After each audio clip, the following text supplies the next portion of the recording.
దళితుడైన గవాయి గారి మీద సుప్రీంకోర్టులోనే దాడి జరిగి 15 రోజులు గడుస్తున్నప్పటికీ దాడి చేసిన నిందితుడి మీద కేసు నమోదు కానందుకు నిరసనగా నిందితుడిని అరెస్ట్ చేయనందుకు నిరసనగా నవంబర్ 1న చలో హైదరాబాద్ పిలుపునిస్తున్నాం.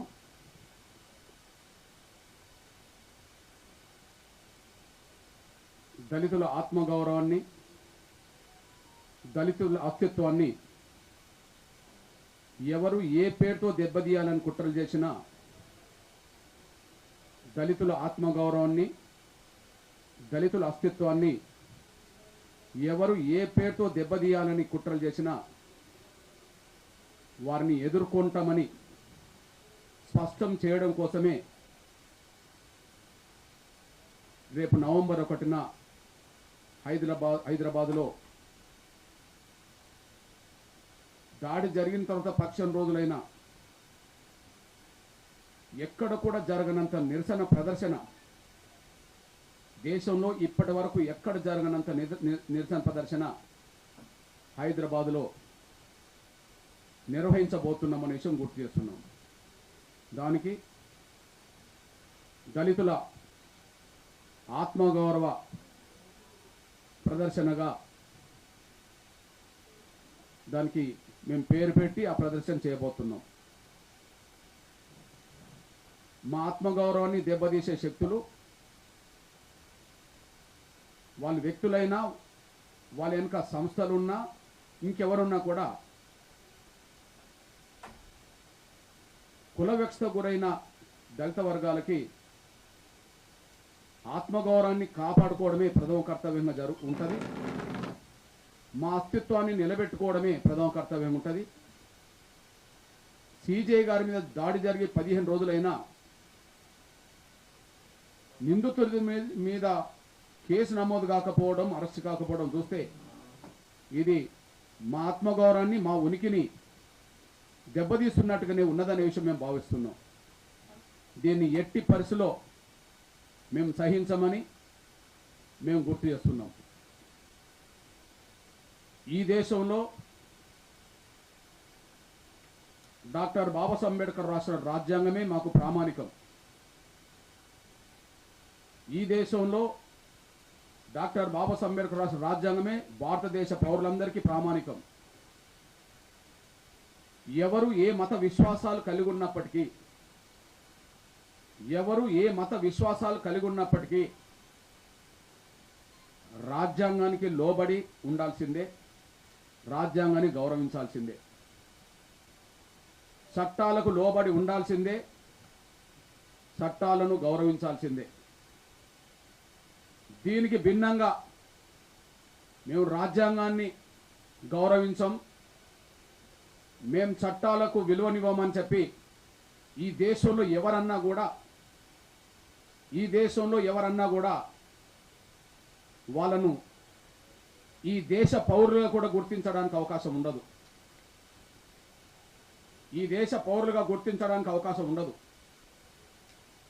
రాజ్యాంగాన్ని గౌరవించే వాళ్ళు, రాజ్యాంగంలో ఉండబడే చట్టాలకు విలువనిచ్చే వాళ్ళు మాత్రమే ఈ దేశ ప్రజలు గౌరవించాలి.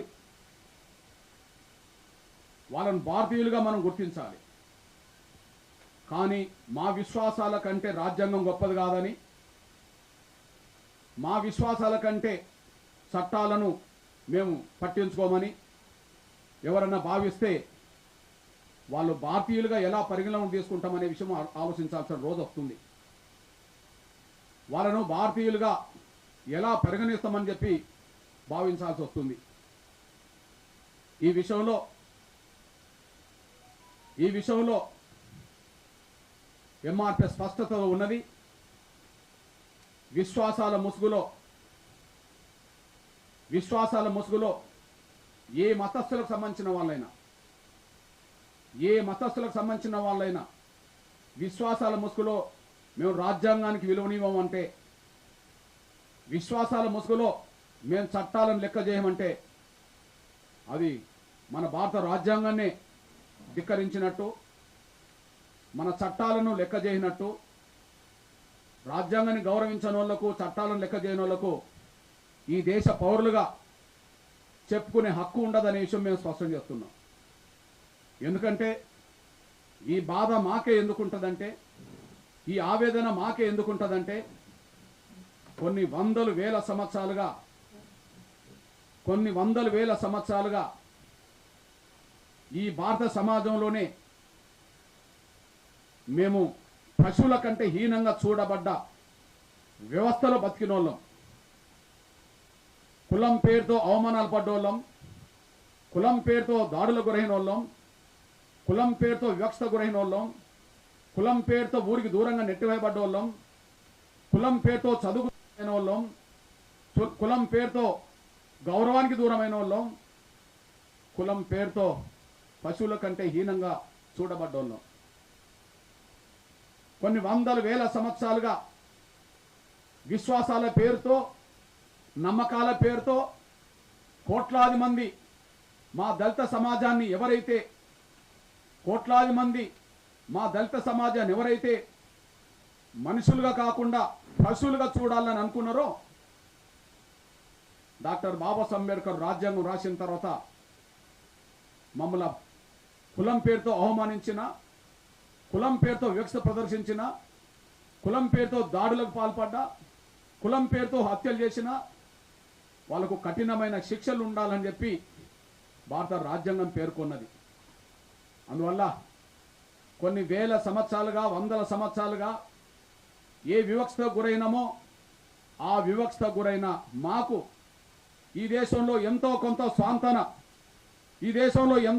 స్వాంతన మాకు వచ్చిందంటే, ఈ దేశంలో ఇవాళ మనుషులుగా కొంత మీకు విలువ, గౌరవం ఇవాళ దొరుకుతున్నదంటే కేవలం భారత రాజ్యాంగం వచ్చిన తర్వాతనే, అంబేద్కర్ రాజ్యాంగం రాసిన తర్వాతనే ఈ వివక్ష లేని వ్యవస్థలో కొంత బతుకుతున్నాం.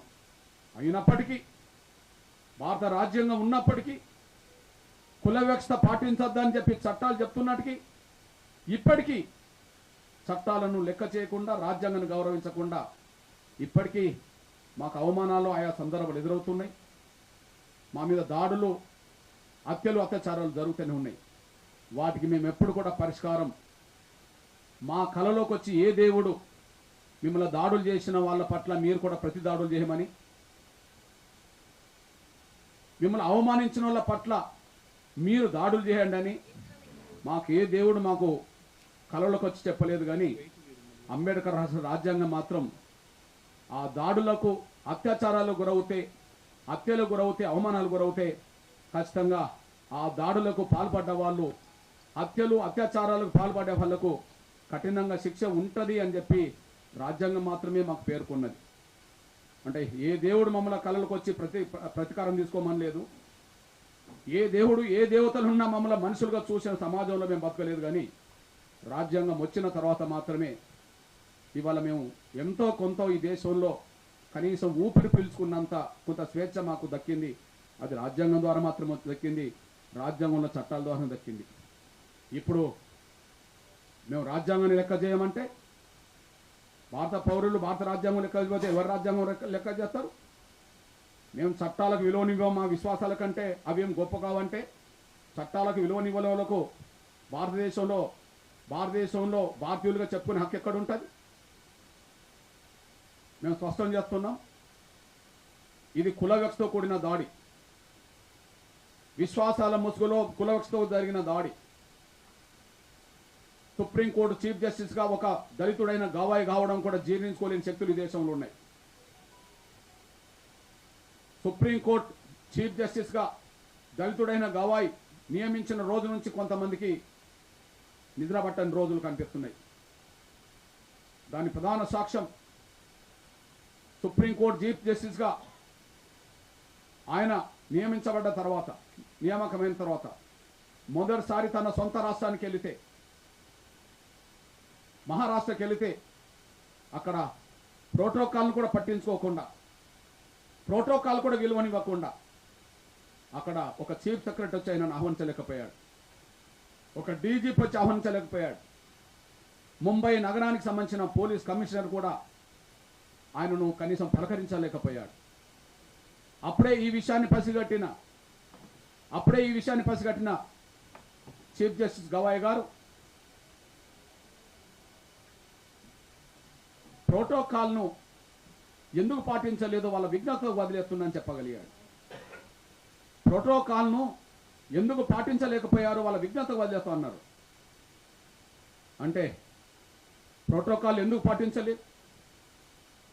స్వాతంత్రం వచ్చిన కాంచి, రాజ్యాంగం ఏర్పడ్డ కాంచి, న్యాయవ్యవస్థ, రాజ్యాంగ పరిధిలో న్యాయవ్యవస్థ ఏర్పడ్డ కాంచి ఎవరు చీఫ్ జస్టిస్ అయినా, ఇంతకుముందు 52 మంది ఉంటే 53వ వ్యక్తి అనుకుంటే ఆ 52 మందికి ప్రోటోకాల్ వచ్చింది. కొన్ని సందర్భాల్లో మొదటి చీఫ్ జస్టిస్ దళితుడైన పడుతున్న బాలకృష్ణ గారికి కూడా కొన్ని సందర్భాల్లో అవమానాలు ఎదుర్కొన్నట్టు పేపర్లో చూశాను. అంటే అందరికీ ప్రోటోకాల్ వర్తించింది, కానీ మొదటిసారి దళితుడైన చీఫ్ జస్టిస్ అయిన బాలకృష్ణ గారిని కొన్ని అవమానాలు జరిగినాయి. ఇప్పుడు గవాయ్ గారు కూడా అవమానాలు జరిగినాయి. అంటే దేశంలో దళిత వర్గాల నుంచి ఏ స్థాయికి ఎదిగినా వాళ్లకు ఈ దేశంలో ఉండబడే అన్ని సామాజిక వర్గాల పౌరులకు దక్కినంత విలువ, గౌరవం మా దళిత వర్గాల నుంచి ఎదిగిన వాళ్ళు కూడా దక్కట్లేదనే విషయం రుజువు అవుతుంది. అదే సమయంలో ఆయనకు కంటగింపుగా, ఆయన సీజే కావడం, కొన్ని నిర్ణయాలు తీసుకోవడం కూడా కంటగింపుగా మారింది. కారణం ఏంటంటే రాజ్యాంగం ఏర్పడ్డ కానుంచి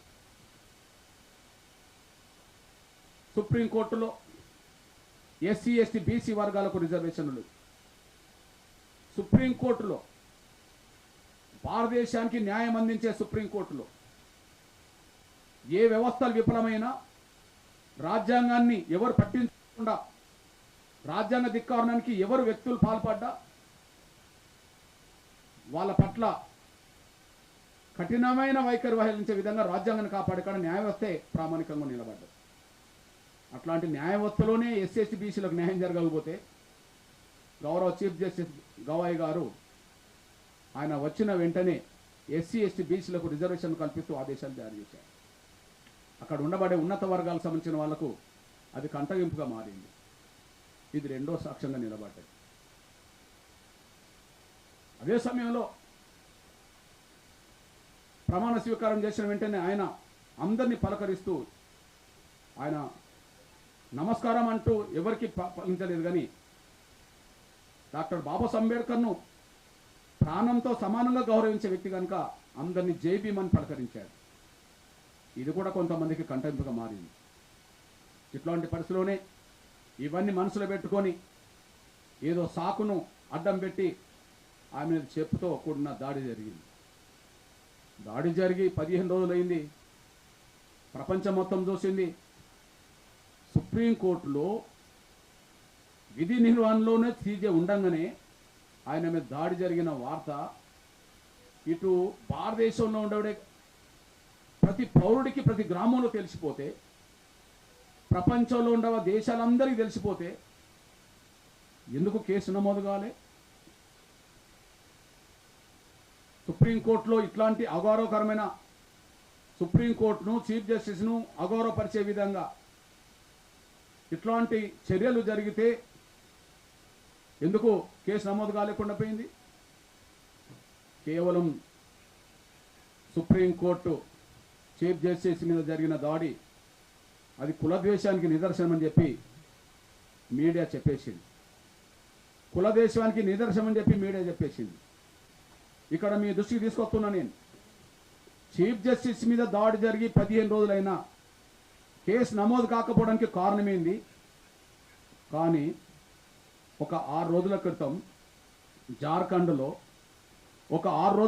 జార్ఖండ్లో, జడ్జీలకు విచారణ జరుగుతున్న సమయంలో జడ్జికి ఒక లాయర్కు మధ్య వాగ్వివాదం జరిగింది.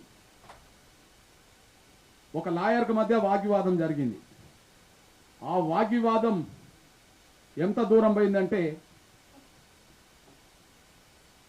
జడ్జిని అవమానించి మాట్లాడే కాడికి వెళ్ళింది, న్యాయ వ్యవస్థను అవమానించే కాడికి వెళ్ళిపోయింది,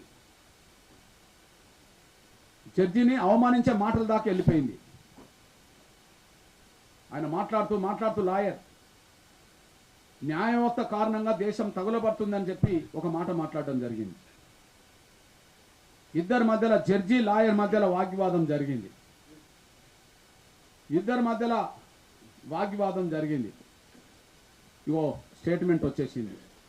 జార్ఖండ్ హైకోర్టులో జడ్జితో వాగ్వివాదం, అనుచిత వ్యాఖ్యలకు పాల్పడ్డాడు లాయర్. ఇది జార్ఖండ్ హైకోర్టులో జరిగింది, 6 రోజుల క్రితం జరిగింది. వెంటనే ధర్మాసనం అతని మీద సుమోటో కేసు నమోదు చేయించింది. జడ్జితో వాగ్వివాదం చేసి అనుచిత వ్యాఖ్యలు చేసినందుకే లాయర్ మీద సుమోటో కేసు నమోదైంది కదా. ఒక హైకోర్టు జడ్జితో వాగ్వాదం చేసి అనుచిత వ్యాఖ్యలు చేసినందుకే సుమోటో కేసు నమోదైంది కదా. చీఫ్ జస్టిస్ మీద, సుప్రీంకోర్టు చీఫ్ జస్టిస్ మీదనే చెప్పుతో దాడి చేస్తే సుమోటో కేసు నమోదు కాకపోవడం చూస్తే, ఇది సీజే దళితుడు కాకపోతే, అదే సీజే స్థానంలో దళితుడైన గవాయి స్థానంలో ఇంకో ఉన్నత వర్గాలకు సంబంధించిన జడ్జి ఉంటే కేసు నమోదయ్యేది కాదా అని భావిస్తుంది. ఒక హైకోర్టు జడ్జితో వాగ్వాదం దిగినందుకే జార్ఖండ్లో సుమోటో కేసు లాయర్ మీద నమోదైంది. కానీ సుప్రీంకోర్టు చీఫ్ జస్టిస్ దళితుడైతే ఆయన మీద చెప్పుతో కూడిన దాడి చేస్తే సుమోటో కేసు నమోదు కాలేదు. ఇక్కడ మీ దృష్టికి తీసుకొచ్చే విషయం ఏంటంటే, 3 చర్యలు ఇప్పటికే జరిగినాయి. బార్ కౌన్సిల్ ఆఫ్ ఇండియా ఆయన మీద చర్యలు తీసుకున్నది. న్యాయవాదిగా ఉండబడి అతనికి తాత్కాలికంగా సస్పెన్షన్ విధించారు. న్యాయవాదుల ప్రవర్తన నియమాలు ఉల్లంఘించారనే కారణంతో అతనికి ప్రాక్టీస్ చేయకుండా నిషేధించింది. ఇది బార్ కౌన్సిల్ ఆఫ్ ఇండియా తీసుకున్న నిర్ణయం. కానీ సుప్రీంకోర్టు బార్ అసోసియేషన్ కూడా ఆయన సభ్యత్వాన్ని రద్దు చేసింది. సుప్రీంకోర్టు ప్రాంగణంలోకి ఇంకా రాకుండా నిషేధించేసింది. 2 చర్యలు. మూడోది క్రిమినల్ కంటెంప్ట్, కోర్టును అవమానించినందుకు, ప్రధాన న్యాయమూర్తిని అవమానించినందుకు దీన్ని తీవ్రంగా తీసుకొని కేసు నమోదు చేయాలని సుప్రీంకోర్టు అటార్నీ జనరల్ ఆయన ఆమోదం తెలిపాడు. సుప్రీంకోర్టు అటార్నీ జనరల్ ఆమోదం తెలిపాడు. వెంకటరమణ గారు ఆమోదం తెలిపాడు. ఆయన కేసు నమోదు కాదు. నేను అంటున్నా, మొదటి 2 చర్యలు ఎందుకు తీసుకున్నారు? బార్ కౌన్సిల్ ఆఫ్ ఇండియా ఎందుకు అతన్ని సస్పెన్షన్ చేసింది? సుప్రీంకోర్టు బార్ అసోసియేషన్ ఎందుకు ఆయన సభ్యత్వాన్ని రద్దు చేసి సుప్రీంకోర్టు ప్రాంగణంలోకి రాకుండా నిషేధించింది? అతని మీద చర్య తీసుకోవడానికి కారణం ఏంటిది? ఆయన ప్రవర్తనే కదా, ఆయన చేసిన దాడే కదా, క్రిమినల్ కేసు నమోదు చేయమని చెప్పి అటార్నీ జనరల్ కూడా సమ్మతి తెలిపాడు కదా. ఎవరు అడ్డం పడుతున్నారు? కేసు నమోదు కాకపోవడానికి ఎవరు అడ్డం పడ్డట్టు? బార్ కౌన్సిల్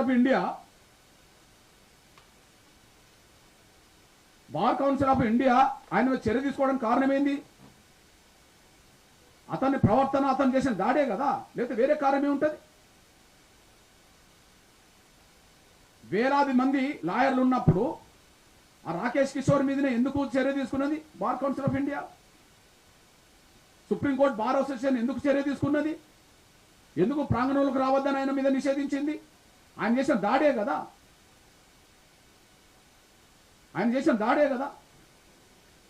ఆయన ప్రవర్తనే కదా. వేలాది మంది లాయర్లు ఉండగా అటార్నీ జనరల్ ఆ రాకేష్ కిషోర్ మీదనే క్రిమినల్ కేసు పెట్టాలని చెప్పి దానికి ఆమోదం ఎందుకు చెప్పాడు? అతను నేరానికి పాల్పడ్డారనే వ్యక్తి దానివల్లనే కదా ఎందుకు కేసు నమోదు కాలే? ఒక హైకోర్టు జడ్జితో జార్ఖండ్లో వాదించినందుకే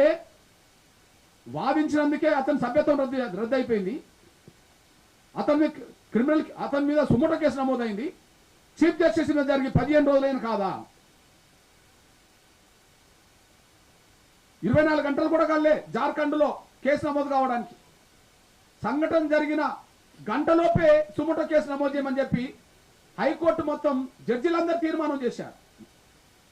అక్కడ ధర్మాసనం తీర్మానం చేసింది. ఇక్కడ ఎందుకు ఆ పని చేయలేకుండా పోతున్నారు? చీఫ్ జస్టిస్ దళితుడైనందువలనే మాకు ఈ అవమానాలు జరుగుతున్నాయి. చర్య తీసుకోవడానికి కారణం కూడా ఇదే కనిపిస్తుందనే విషయం కూడా మేము స్పష్టం చేస్తున్నాం. అందువల్ల ఇక్కడ ఒకటి జరుగుతున్నది. దేశం మొత్తం ఖండన వరకు చేశారు, కానీ అరెస్ట్ మాత్రం ఎవరు కేసు నమోదు చేయమని చెప్పి ఎవరు గట్టిగా కోరట్లే. ఖండన చేయకపోతే దళితులు దూరం అవుతారు. అరెస్టుకు డిమాండ్ చేస్తే దాడి చేసిన వ్యక్తుల్ని ప్రోత్సహించే సంస్థలు ఆ భావాలు గల దూరం అవుతారు. కాబట్టి ఖండన చేసేమో దళితులను దగ్గర తీసుకోవాలా, అరెస్టు గురించి డిమాండ్ చేయకుండా దాడి చేసిన వాళ్ళ విశ్వాసాలకు మనం భిన్నంగా ఉంటుందని చెప్పి వాళ్ళని దగ్గర తీసుకోవాలి. ఈ 2 పడవల మీద కాళ్ళేయడం అనేది ఎవరికి సరైనది కాదు. అది చట్ట వ్యతిరేక చర్య, అది రాజ్యాంగ వ్యతిరేక చర్య, అది న్యాయస్థానం మీద జరిగిన చర్య దాడి, అది రాజ్యాంగం మీద జరిగిన దాడి. అందరు స్టేట్మెంట్లో ఇట్లనే మాట్లాడారు. సిజే గారి మీద జరిగిన దాడిని ఒక వ్యక్తి మీద జరిగిన దాడిగా చూడట్లేదని, అది రాజ్యాంగం మీద న్యాయ వ్యవస్థ సమగ్రత స్వతంత్రం మీద అది దాడిగా జరిగిందని చూస్తున్నామని పెద్ద పెద్ద మాటలు మాట్లాడిన వాళ్ళు అరెస్టు గురించి డిమాండ్ చేస్తలేదు. ఈ నేపథ్యంలోనే ఖచ్చితంగా కేసు నమోదు చేయాలని, తదుపరి వెంటనే అరెస్ట్ చేయాలని చెప్పి డిమాండ్ చేస్తూ హైదరాబాద్లో దళితుల ఆత్మగౌరవ మహాయాత్ర పేరుతో ఒక నిరసన కార్యక్రమాన్ని చేస్తున్నాం. నవంబర్ 1న హైదరాబాద్లో ఇంతవరకు సిజే గారి మీద దాడి జరిగిన తర్వాత ఇంతవరకు కొన్ని సంస్థలు ఖండన వరకు, కొన్ని పార్టీలు ఖండన వరకు, అక్కడక్కడ చిన్నగా 5-10 మందితో 50 మందితో నిరసన వరకు జరిగినాయి. కానీ ఎంఆర్పిఎస్ తెలుగు రాష్ట్రాల్లో దక్షిణాదిలో అట్లా లేదు. ఇప్పటికే అన్ని జిల్లాల్లో జిల్లా కలెక్టర్ కార్యాలయం ముందుకు భారీ స్థాయిలో నిరసన ప్రదర్శన చేశాం. అదే సమయంలో దీన్ని క్షేత్రస్థాయిలోకి తీసుకెళ్లడానికి మండల స్థాయిలో కూడా నిరసన ప్రదర్శనలు చేశాం. కానీ అంతటితో మేము ఆగం. మా అస్తిత్వాన్ని ఎవరు ప్రమాదంలోకి నెట్టేసినా, మా ఆత్మగౌరవాన్ని ఎవరు ప్రమాదంలోకి నెట్టేసినా, ఆ నెట్టేసిన వాళ్ళు వ్యక్తులైనా వాళ్ళ వెనుక వ్యవస్థలున్నా మేము లెక్క చేయం. మా ఆత్మగౌరవం కంటే మించి, మా అస్తిత్వాన్ని కంటే మించి మేము ఎవరి దగ్గర మోకరిల్లాల్సిన అవసరం మా జాతులకు లేదు, మా కులాలకు లేదు. మేము అక్కడి నుండి వచ్చిన వాళ్ళం కనుక, కొన్ని వేల సంవత్సరాలుగా వివక్ష గురైన వర్గాల్లో వచ్చిన వాళ్ళం కనుక, పశువుల కంటే హీనంగా చూడబడ్డ వ్యవస్థల నుంచి మేము వచ్చిన వాళ్ళం కనుక మా జీవితంలో మాకు ఆత్మగౌరవమే మొదటిది. మా అస్తిత్వాన్ని నిలబెట్టుకోవడమే మొదటిది. మిగతా అన్నీ మాకు తర్వాతనే. కాబట్టి మా ఆత్మగౌరవాన్ని నిలబెట్టుకోవడానికి, మా అస్తిత్వాన్ని చాటడానికి సిజే గారి మీద జరిగిన దాడిని నిరసిస్తూ దేశం హైదరాబాద్ వైపు చూసే విధంగానే, ఈ ప్రపంచం హైదరాబాద్ వైపు చూసే విధంగానే భారీ స్థాయిలో ఈ దేశంలో ఇప్పటివరకు సిజే గారిని దాడి జరిగిన తర్వాత ఇప్పటివరకు ఎక్కడ జరగనంత ఈ దేశమే ప్రపంచమే ఇటువైపు చూసే విధంగా మహత్తరమైన నిరసన ప్రదర్శన దళితుల ఆత్మగౌరవం పేరుతో హైదరాబాద్లో నిర్వహించబోతున్నాం. దీనికి ఇప్పటి వరకు అనుకుంటున్న ప్రకారం బాబు జగ్జీవన్ రామ్ గారికి దండ వేసి ఇక్కడి నుంచే మా ఆత్మగౌరవ ప్రదర్శన మొదలు పెడతాం. పోతూ పోతూ అంబేద్కర్ విగ్రహం కాడ కార్యక్రమం చేస్తాం. అంతిమంగా ఇక్కడి నుంచి ఇందిరా పార్క్ వైపు కూడా భారీ ర్యాలీ కొనసాగిస్తాం. దీనికి న్యాయ వ్యవస్థ పరిధిలోనే శాంతియుతంగా జరగబోయే ర్యాలీ కనుక దీనికి డీజీపీ గారు సహకారం చేయాలని, పోలీస్ కమిషనర్ కూడా సహకారం చేయాలని, మేము విజ్ఞప్తి చేస్తున్నాం. ఈ విషయంలో ప్రభుత్వం కూడా, ముఖ్యమంత్రి గారు కూడా ఈ ప్రదర్శనకు ఎలాంటి ఆటంకాలు కల్పించకుండా మాకు అన్ని రకాలుగా సహాయ సహకారాలు అందించాలని చెప్పి మేము విజ్ఞప్తి చేస్తున్నాం. ఏది ఏమైనా పతాక స్థాయిలో దళితుల ఆత్మగౌరవాన్ని చాటే విధంగానే రేపు ర్యాలీ ఉంటుంది. మా ఆత్మగౌరవాన్ని నిలబెట్టుకునే విధంగా దారి ఉంటుంది. దాడికి పాల్పడ్డ వాళ్ళు వ్యక్తులైనా, వాళ్ళు ఎన్నుకున్న వ్యవస్థలైనా వాళ్ళని మేము లెక్క చేయాల్సిన కర్మ మాకేం లేదు. మాకు ఆత్మగౌరవం, మా అస్తిత్వాన్ని నిలబెట్టుకోవడమే ప్రధాన కర్తవ్యం. అందులో భాగమే హైదరాబాద్లో భారీ స్థాయిలో మా ప్రదర్శన జరగబోతుంది. దానికి ప్రజాస్వామికవాదులు, ఈ దాడిని ఖండించే వాళ్ళు కూడా అండగా నిలబడాల్సిందిగా నేను విజ్ఞప్తి చేస్తూ ముగిస్తున్నాను. ధన్యవాదాలు. ప్లీజ్.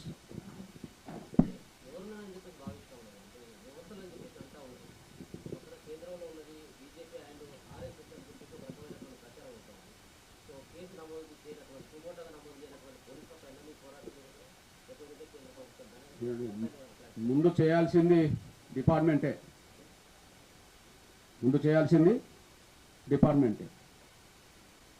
కదా చేయాల్సింది. మేము రోడ్డు మీదకి వస్తున్నాం. వాళ్ళ వెనక వ్యక్తులు, విశ్వాసాలు ఎవరన్నా ఉంటే వాళ్ళు రోడ్డు మీదకి రమ్మానండి, నాకే అభ్యంతరం లేదు. మేము రోడ్డు మీదకి వస్తున్నాం కదా, మేమేం మౌనంగా లేం. మేము ఇళ్ళలో కూర్చోలే, ఇళ్ళలో కూర్చొని మేము స్టేట్మెంట్లు ఇస్తలేము కదా. దాడి చేసిన వాళ్ళను అరెస్ట్ చేయించడానికి అందరూ కలిసి రావాల్సిందే. రాజ్యాంగం కంటే, రాజ్యాంగంలో చట్టాల కంటే మాకు విశ్వాసాలు అవే ముఖ్యమంటే రాజ్యాంగాన్ని ధిక్కరించినట్టే కదా, చట్టాలను గౌరవించినట్టే కదా. భారత పౌరులు భారత రాజ్యాంగాన్ని గౌరవించకపోతే ఎవరి రాజ్యాంగాన్ని గౌరవిస్తారు? భారత పౌరులమైన మనం మన చట్టాలను గౌరవించకపోతే ఇంకా ఏ చట్టాలను గౌరవిస్తారు? ఎవరికైనా రాజ్యాంగం రాకముందు ఎవరెవరి విశ్వాసాలు ఉన్నాయో అవి వాళ్ళు ఇన్నాళ్ళు పెట్టుకోవచ్చు. కొన్ని వందల సంవత్సరాలుగా కొన్ని విశ్వాసాలకు సంబంధించిన వాళ్ళు మమ్మల్ని పశువుల కంటే హీనంగా చూశారు. రాజ్యాంగం వచ్చిన తర్వాతనే, చట్టాలు వచ్చిన తర్వాతనే మాలాంటి వాళ్ళకి ఇక్కడికి వచ్చి మాట్లాడేకాడికి వచ్చేసింది. ఈ రాజ్యాంగం లేకపోతే, చట్టాలు లేకపోతే మేము ఇక్కడికి వచ్చే వాళ్ళమా? అందువల్ల మనం మాకేం అభ్యంతరం లేదు. ఎవరైనా సరే మేము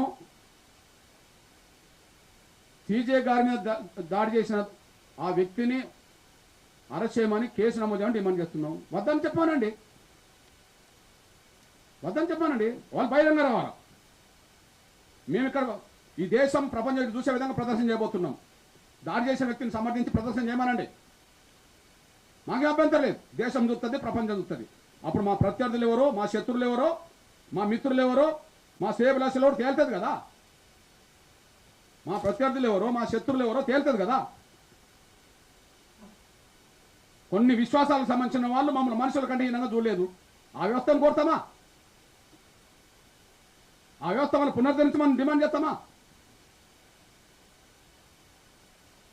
ఎదుర్కొంటాం.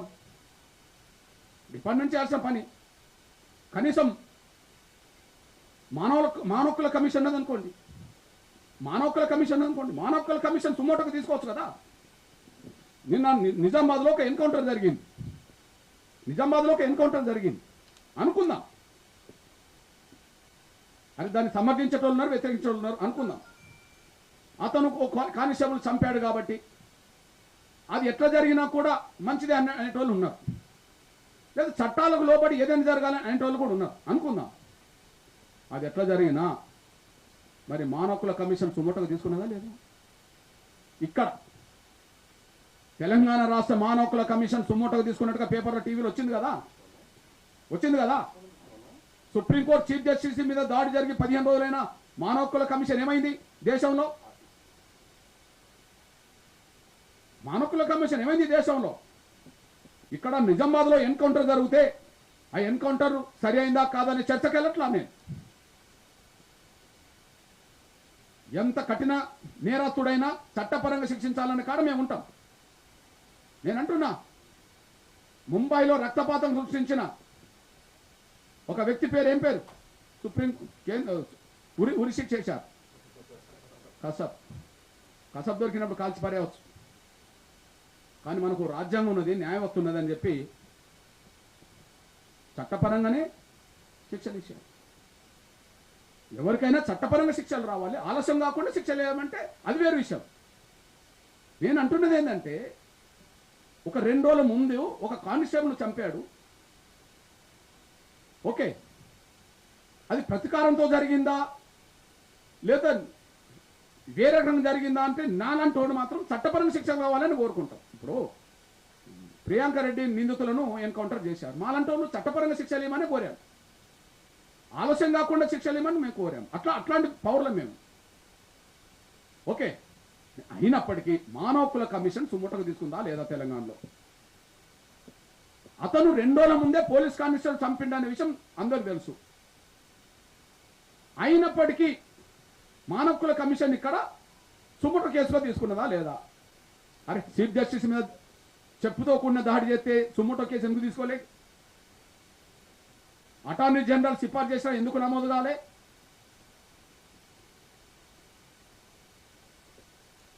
Bar council of India, supreme court bar association వాళ్ళ పరిధిలో చర్యలు తీసుకున్నాడు, నేరస్తుడనే నిందితుడనే కదా, ఆయన కేసు ఎందుకు నమోదు కాలే? చీఫ్ జస్టిస్ మీద దాడి చేస్తే నమోదు కాలేదు, జార్ఖండ్ హైకోర్టులో వాగ్వాదం చేస్తే నమోదు అయిపోయింది. దీన్ని బట్టి మా దళితులు ఏ స్థాయిలో ఉన్నా, ఏ స్థాయికి ఎదిగినా, అది అంబేద్కర్ దయ వల్లనే ఎదిగాము, కానీ మేము ఏ స్థాయికి ఎదిగినా అందరిలాగా గౌరవించబడతలేము అనడానికి సాక్ష్యం ఇది కంట ముందు కనిపిస్తున్నది. కాబట్టి మేము స్పష్టం చేస్తున్నాం, మా ఆత్మగౌరవం కంటే, మా అస్తిత్వానికంటే మించింది మాకేం లేదు. మాకు అంబేద్కరే మాకు ఆ దిశ నిర్దేశం చేస్తారు. రాజ్యాంగం పరిధిలోనే మా ఆత్మగౌరవం నిలబెట్టుకుంటాం, చట్టాలను గౌరవిస్తూ ప్రజాస్వామ్యబద్ధంగా మా ఆత్మగౌరవం నిలబెట్టుకుంటాం.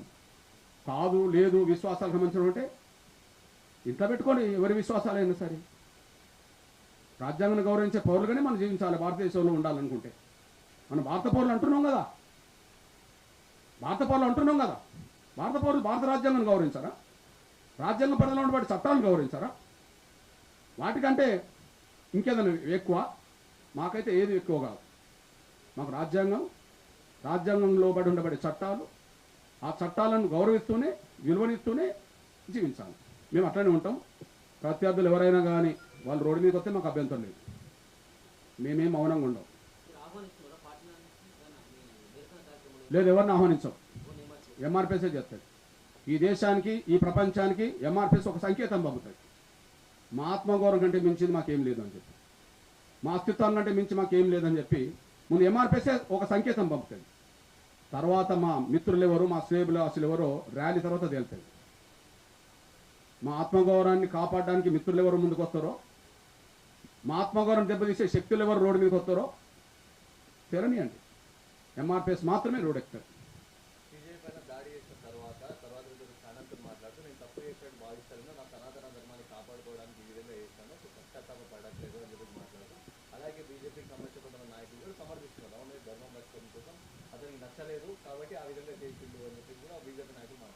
నచ్చకపోతే కూడా కేసు పెట్టవచ్చు.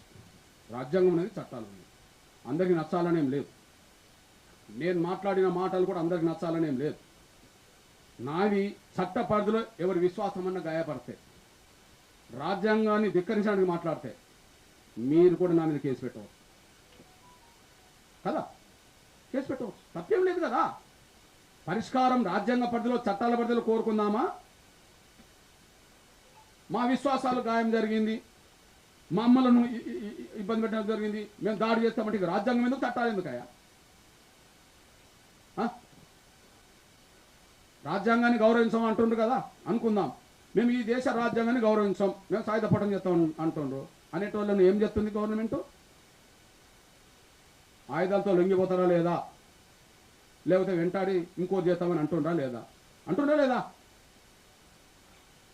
అందువల్ల రాజ్యాంగాన్ని గౌరవించే వాళ్ళంటేనే అంబేద్కర్ని గౌరవించడం. అంబేద్కర్ని గౌరవించడం వాళ్ళు ఎవరో, రాజ్యాంగం గౌరవించడం వాళ్ళు ఎవరో, రాజ్యాంగాన్ని అంబేద్కర్ని గౌరవించిన వాళ్ళు ఎవరో రోడ్డు మీదకి రావాలి. ఎవరు ఎట్లా మాట్లాడినా ఇళ్ళలో కూర్చొని మాట్లాడే మీదకి మేము రోడ్డు మీదకి వస్తున్నాం, ఖచ్చితంగా. మళ్ళీ చెప్తాను, మా అస్తిత్వాన్ని, ఆత్మగౌరవం దెబ్బతీసే శక్తులు, వ్యక్తులైనా వాళ్ళ వెనుక వ్యవస్థలు ఉన్నా మేము లెక్క చేయాలి. తెలుసుకుంటాం, చూద్దాం. ఇంకేమైనా కావాలా? Bus, thank you.